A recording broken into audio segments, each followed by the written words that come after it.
Ny fanantenako indray andro any mbola hiova ho tsara ny fiainako na izao azalo ny zava-misy de matoky ao fa tsy ho mandraky izay ny fahoriana sy ny ranomaso fampandresy ay ny andry amanitro draindray sarotra ny lalako fanenjehana no iainako mijoro ao satria miazolay ny tananao eo anilako otrany Jesosy tompo mampahery isanandro izy miaro ny finoako tsy ho levona izy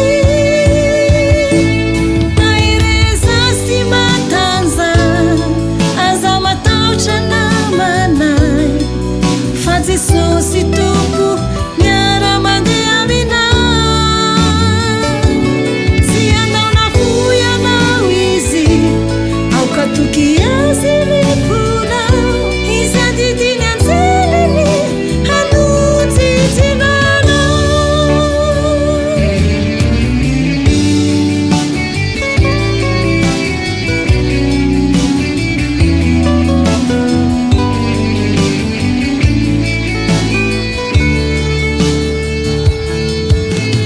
hafa ihany ny mivavaka tena manompo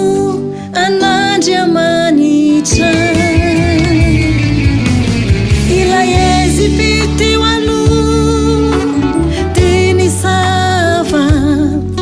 miala heliko tonga fifaliana ny fiainako sakarava sofateo Jesosy kio nanangana indra tsy naneninao raha nandray anao fa tena tsapako ny fanampinao ay nahandro naliana sao matoky anao tsy amely renandao ay ianao itsy antany atra